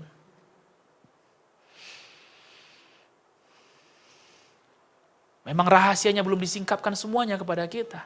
Tetapi bukan berarti dia lepas tangan dan tidak menuntun kita melewati setiap proses. Oleh sebab itu kita perlu belajar untuk tidak sok tahu apa yang terjadi ke depannya. Alah kalau nanti saya kayak gini, nanti dia kayak gitu kok. Saya pun begini, nanti dia gitu. Saya baik pun saya ampuni, dia ulang lagi kesalahannya. Nanti saya sungguh-sungguh pun melayani, enggak juga saya dihargai. Padahal itu belum terjadi. Tapi kita mencoba menjadi pribadi yang sok tahu akan apa yang terjadi. Dan karena sikap sok tahu itu, kita menjadi pribadi yang tidak taat. Abraham bisa taat karena, kenapa Abraham bisa taat? Karena dia nggak tahu kemana. Dia hanya taat saja. Dia tidak tahu tempat yang dia tuju, jadi yang tahu tempatnya itu hanyalah Tuhan saja. Oleh sebab itu dia perlu belajar taat supaya dia sampai ke tanah yang dijanjikan Tuhan kepadanya. Jadi kita perlu mengosongkan diri kita untuk bisa belajar taat. Iman bukan sesuatu yang kita pakai untuk mendapatkan atau memaksakan apa yang kita inginkan. Tentu kita boleh meminta, tapi jangan marah kalau tidak dijawab Tuhan. Justru iman memaksa kita untuk mengikuti keinginan Tuhan. Iman membuat kita mengerti bahwa taat itu penting. Taat meski apapun yang terjadi. Sekali lagi, iman bukan memaksakan kehendak kita kepada Tuhan. Saya beriman, tahun ini tabungan saya sekian juta. Harus Tuhan, harus. Kalau enggak, awas ya. Kamu berhitung sama saya pun bisa berhitung sama kamu. Tahun ini saya beriman, bisa ganti motor saya. Saya mau naik cc-nya. Dari 125 cc, saya mau yang 350 cc. Awas kalau nggak dapat. Kalau nggak dapat, saya Lihatlah ya, enggak, saya beritakan kebaikanmu. Saya beritakan sama orang, Tuhan yang saya sembah, dia enggak jadi kasih saya 350 cc. Iman tidak memaksakan kehendak kita kepada Tuhan. Iman justru memaksakan kehendak Tuhan kepada kita. Sehingga kita belajar taat. Taat penting, meski dalam segala keadaan. Kita perlu menyadari bahwa ketaatan sering sekali menyelesaikan banyak masalah dalam hidup ini. Hubungan dalam keluarga bisa lebih harmonis kalau tiap anggota keluarga taat melakukan tugasnya masing-masing. Anak sebagai anak, orang tua, ayah dan ibu sebagai contoh, teladan, menjadi pemimpin.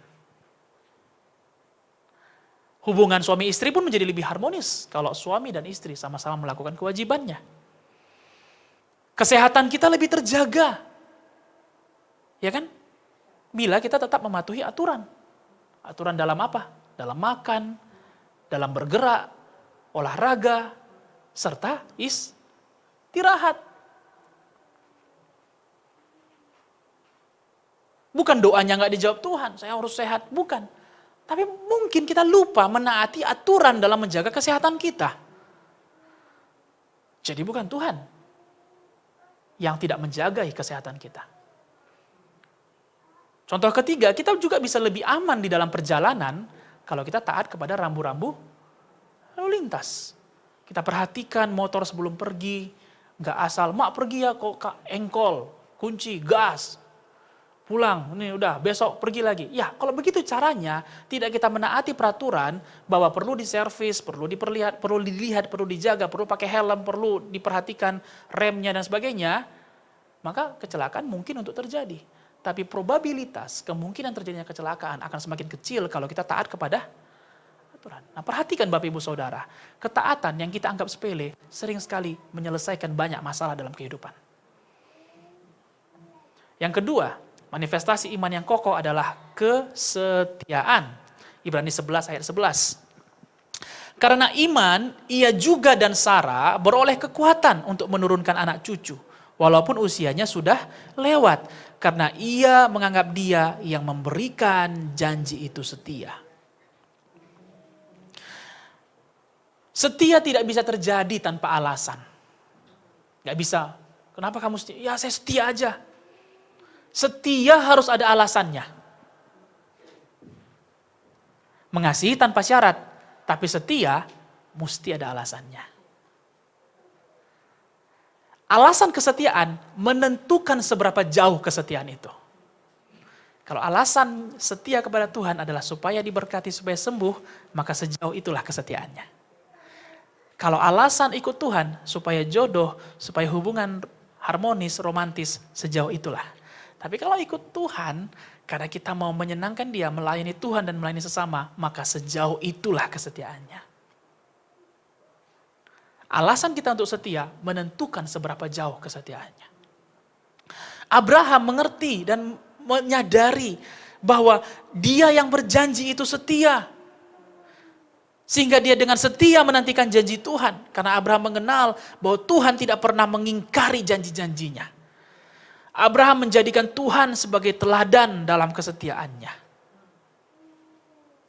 Nah Bapak Ibu Saudara, selain kesetiaan Tuhan, kita juga perlu melihat kesetiaan orang lain sekitar kita. Mari buka mata kita. Kita perlu memiliki teladan dalam kesetiaan. Lihat kiri kanan kita, ada banyak mereka yang setia memelihara imannya sampai pada hari ini. Jangan justru melihat kepada mereka yang tidak setia. Itu kan kadang kita sering tertipu ya. Dia setelah nggak melayani lagi, kayaknya lebih baik tuh kehidupannya. Kayaknya lebih nyaman-nyaman saja. Jangan. Kita perlu memiliki teladan dalam kesetiaan, bukan dalam ketidaksetiaan. Perhatikan mereka, bagaimana mereka setia memelihara iman mereka. Perhatikan mereka, bagaimana mereka setia dalam perkara kecil. Seperti yang dikatakan Paulus kepada Timotius, atau Timotius 4 ayat 12. Jangan seorang pun menganggap engkau rendah karena engkau muda. Jadilah teladan bagi orang-orang percaya dalam perkataanmu, dalam tingkah lakumu, dalam kesetiaanmu, dan dalam kesucianmu. Paulus meminta Timotius untuk menjadi teladan karena sebelumnya Paulus sudah menjadi teladan terlebih dahulu kepada Timotius. Mari perhatikan sekeliling kita. Siapa yang bisa kita jadikan teladan dalam kesetiaan? Yang sampai hari ini berdiri walaupun fakta hidupnya nggak seperti yang seperti ekspektasinya. Mari kita belajar dari mereka sebelum akhirnya kita menjadi teladan juga bagi orang lain dalam hal kesetiaan. Ada amin Bapak Ibu Saudara. Lihat kepada mereka yang setia, yang bertahan sampai pada hari ini. Dari sana kita belajar bagaimana memelihara iman. Yang ketiga adalah perubahan hidup. Dan saya mengundang teman-teman yang melayani untuk maju ke depan. Hidup yang berubah di dalam Ibrani 11 ayat 6. Tetapi tanpa iman tidak mungkin orang berkenan kepada Allah. Sebab barang siapa berpaling kepada Allah, ia harus percaya bahwa Allah ada dan bahwa Allah memberi upah kepada orang yang sungguh-sungguh mencari Dia. Iman yang kuat, iman yang kokoh kepada Kristus akan mentransformasikan kehidupan seseorang. Hidup orang itu tidak mungkin sama karena iman membuat kita berkenan kepada Allah. Hidup yang berkenan kepada Allah adalah hidup yang serupa segambar dengan Tuhan. Hidup yang mematikan kehendak daging. Hidup yang berbuah, memiliki buah-buah roh. Itulah hidup yang berkenan kepada Tuhan. Dengan kata lain bahwa iman membuat kita memiliki buah, mematikan kehendak daging, semakin serupa segambar dengan Tuhan. Seperti Ayub mempertahankan imannya dalam ujian. Kita lihat bagaimana Allah sangat bangga kepada Ayub. Perhatikan bagaimana dia sangat bangga di hadapan setan. Dia katakan, lihat bagaimana Ayub tetap setia di hadapanku. Kesetiaan menyenangkan hati Tuhan. Lebih daripada apapun Bapak Ibu Saudara. Dan perubahan hidup, iman menyenangkan hati Tuhan. Menyenangkan hati Tuhan. Iman membuat kita berkenan kepada Tuhan. Iman seperti sebuah persembahan yang harum di hadapan Tuhan.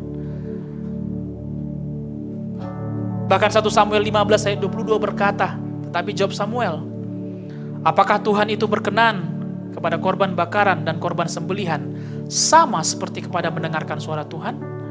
Sesungguhnya mendengarkan lebih baik daripada korban sembelihan, memperhatikan lebih baik daripada lemak domba-domba jantan.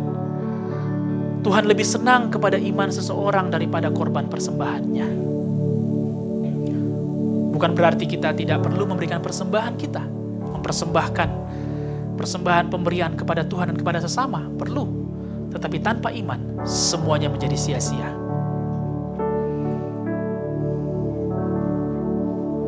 Iman membuat hidup kita fokus kepada Tuhan dan kepada kebenarannya.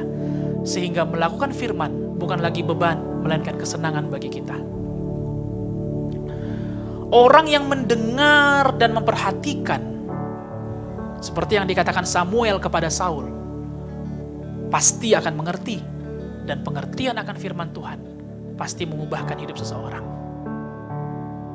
Seperti dalam satu kelas Bapak Ibu Saudara. Guru yang sama, mata pelajaran yang sama, jam belajar yang sama. Tapi apakah hasil murid-muridnya sama? Belum tentu. Mereka yang mendengar dan memperhatikan gurunya menerangkan, pasti lebih mengerti daripada mereka yang tidak mendengar, apalagi tidak memberikan perhatian, tidak memperhatikan. Demikian juga, biarlah hidup kita, perjalanan kehidupan kita bersama dengan Tuhan, kita mendengar dan memperhatikan firman-Nya. Dan itu memberikan kita pengertian. Pengertian itu membuat hidup kita berubah. Pikiran kita, tabiat kita, karakter kita tidak bisa berubah tanpa pengertian akan firman Tuhan. Samuel dapat mengatakan hal seperti ini kepada Saul. Nah, kalau kita ingat, Samuel sejak kecil dia sudah melatih dirinya mendengar suara Tuhan. Ketika ia diserahkan oleh ibunya Hana ke rumah Tuhan di bawah pengawasan Imam Eli. hal pertama pengalamannya dengan Tuhan adalah tentang mendengarkan. Jadi tidak susah dia ngomong sama Saul bahwa Tuhan lebih suka kamu memperhatikan dan mendengarkan. Karena itu yang dilakukan Samuel selama hidupnya, yaitu mendengarkan dan memperhatikan perkataan Tuhan. Biar itu menjadi gaya hidup kita sehari-hari. Sehingga hidup kita berubah, itulah manifestasi iman yang ketiga. Kemajuan dalam hidup ini bukan tentang pencapaian, melainkan taat, setia, dan hidup yang berubah adalah kemajuan hidup yang sesungguhnya. Mari kita belajar untuk taat kepada Tuhan dan kebenarannya. Yang kedua, belajarlah kepada mereka yang setia.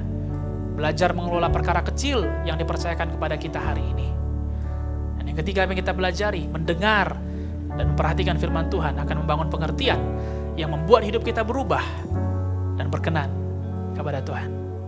Saya berharap Bapak Ibu Saudara diberkati melalui apa yang kita dengarkan pada pagi hari ini. Mari kita bangkit berdiri, kita bersyukur pada Tuhan. Terima kasih.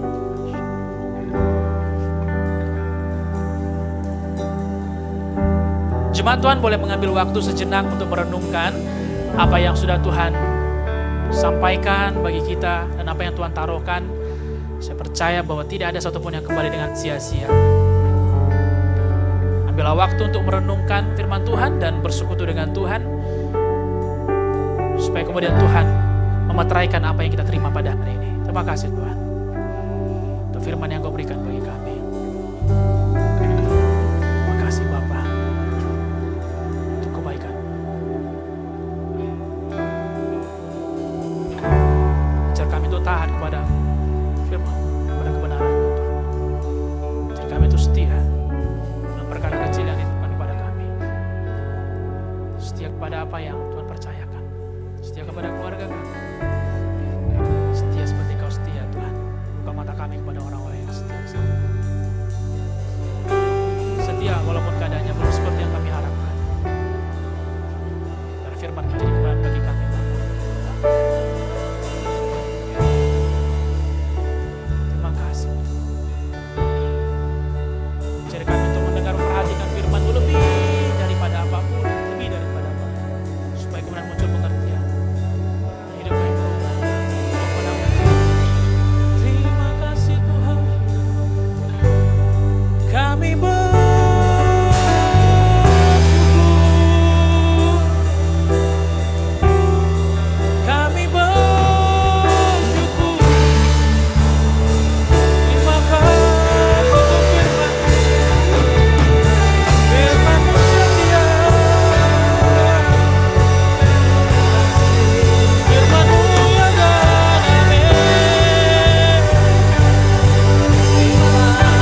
ceraikan Tuhan apa yang sudah kami terima pada hari ini. Masa depan kami aman di dalam Engkau. Oleh sebab itu kami beriman kepada Engkau saja, berjalan dengan Engkau. Ajari kami Tuhan untuk terus melangkah di dalam iman kami. Walaupun realita yang terjadi tidak seperti ekspektasi, walaupun kegagalan dan kekecewaan boleh terjadi, tetapi iman kami di dalam Tuhan tidak pernah berubah. Kami percaya bahwa Tuhan yang berjanji itu setia, tidak pernah mengingkari janjinya. Biarlah ketaatan, kesetiaan, dan perubahan hidup menjadi milik kami semua. Di dalam nama Tuhan Yesus kami bersyukur, dan semua yang percaya mari kita berkata amin. Amin, amin. Silakan duduk Bapak Ibu Saudara yang terkasih. Tuhan berkati. Nah, ini yang kita bawa pulang Bapak Ibu Saudara, 3 poin tadi. Marilah kita belajar untuk taat kepada Tuhan dan kepada kebenarannya. Dan mari kita belajar kepada mereka yang setia. Yang kedua, belajarlah bagaimana mereka setia mengelola perkara kecil yang dipercayakan kepada Tuhan. Dan yang ketiga, marilah kita belajar mendengar dan memperhatikan firman Tuhan. Karena dari mendengar, memperhatikan akan terbangun pengertian yang akan membuat hidup kita semakin berubah, berkenan kepada Tuhan, dan semakin dihormati oleh manusia. Saya percaya ini ibadah kita menjadi berkat bagi kita semua. Amin, Bapak Ibu Saudara, dan kita akan siap memasuki minggu yang baru. Terima kasih Tuhan, kami bersyukur padamu. Sama-sama kami boleh beribadah, memuji dan meninggikan Engkau Tuhan. Terima kasih untuk lawatan-Mu Tuhan yang sudah Kau nyatakan di tengah-tengah kami. Kami bisa memuji, menyembah Tuhan, mendengarkan firman Tuhan. Kami bersyukur bahwa apa yang sudah kami lakukan pada hari ini menjadi sebuah persembahan yang menyenangkan hati Tuhan. Dan kami berdoa buat firman-Mu yang sudah diberikan menjadi kehidupan bagi kami, supaya kami bawa pulang, kami belajar sesuatu, dan hidup kami semakin berubah lagi. Bapak, kami berdoa bagi bangsa dan negara kami, berkatilah Indonesia, berkati Tuhan pemerintahan yang sedang berlangsung pada hari ini, supaya mereka berbuat dengan adil, benar, dan jujur kepada bangsa kami. Berdoa supaya mereka melakukan apa yang berkenan, apa yang pantas mereka lakukan. Berikan juga hati Bapa bagi pemerintahan yang baru nantinya. Kami berdoa di dalam proses transisi ini tidak ada pergejolakan yang terjadi yang menghancurkan bangsa kami. Dalam nama Yesus, kami berdoa juga bangsa kami diampuni, bangsa kami juga diselamatkan. Berdoa bagi Sumatera Barat, bagi Kota Padang Tuhan. Biarlah kota ini diberkati Tuhan. Kami berdoa supaya Injil Tuhan diberitakan di Kota Padang. Tuhan berkatilah semua gereja-gereja, semua orang-orang percaya bisa menjadi teladan dan berkat. Dan berdoa supaya apa yang kami kerjakan di kota ini berhasil dan beruntung melalui usaha yang dikerjakan orang-orang percaya. Kota ini diberkati Tuhan. Berdoa supaya menara doa dapat terus dibangun di atas kota kami. Terima kasih Bapak, kami mengucap syukur juga buat Gembala Sidang yang sampai hari ini kami lihat kuat, dan biarlah hamba-Mu terus menjadi teladan bagi kami dalam kesetiaan. Terima kasih juga buat keluarga Gembala, buat ministry full timer. Terima kasih buat para pemimpin dalam gereja ini. Terima kasih bagi para pelayan yang sudah melayani. Berkati mereka semua. Sebentar kami akan pulang. Kami percaya darah domba Allah membungkus menjagai kami semua. Tidak satupun mara bahaya bisa menjamah kami.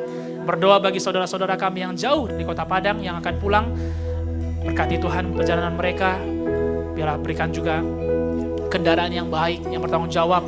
Biar juga perjalanan ini dapat nyaman dan aman Tuhan sampai mereka sampai dengan tujuan. Dan minggu depan kami kembali berjumpa untuk memuji dan menyembah Engkau bersama-sama. Terima kasih Tuhan Yesus, kami bersyukur. Dan kami patahkan, kami hancurkan, menghalangi berkat Tuhan, penyertaan Tuhan bagi kami semua. Segala kekhawatiran, kebimbangan, segala ketakutan di dalam nama Yesus. Tidak menjadi belenggu firman, tinggalkan kami semua. Di dalam nama Yesus, cara hidup yang tidak berkenan kepada Tuhan, jatuh kembali kepada dosa yang lama. Di dalam nama Yesus, di dalam nama Yesus, tinggalkan kami semua. Terima kasih, marilah umat Tuhan, renungkan terus firman Tuhan. Dan berubahlah dari hari ke hari. Jangan lagi kembali sama. Jangan lagi kembali sama, tapi berubahlah. Lebih baik untuk kemuliaan Tuhan. Ingat bahwa tujuan hidup kita adalah melayani Tuhan dan melayani sesama. Mari kita angkat kedua tangan kita ke surga dan terimalah berkat daripada Tuhan. Kasih karunia daripada Allah Bapa menyertai kita semua. Dan persekutuan dengan Tuhan Yesus, Sang Putra Tunggal Sorga, yang telah mati dan yang bangkit bagi kita, supaya kita hidup tidak lagi di bawah kutuk dosa, tetapi di bawah kemerdekaan.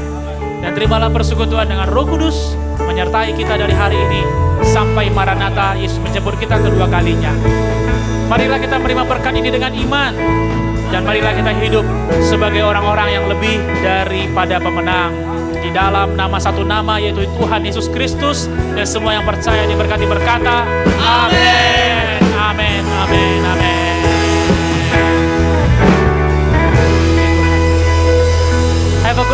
Bapak Ibu Saudara. Sampai bertemu di ibadah kita berikutnya. Tuhan Yesus memberkati kita semua. Salam kemenangan iman bagi kita dan tetap kami mengingatkan untuk event di GKI untuk mengumpulkan barang yang dapat kita berikan kepada saudara seiman kita. Apakah itu baju, buku ataupun benda lainnya untuk dalam merayakan Paskah kita.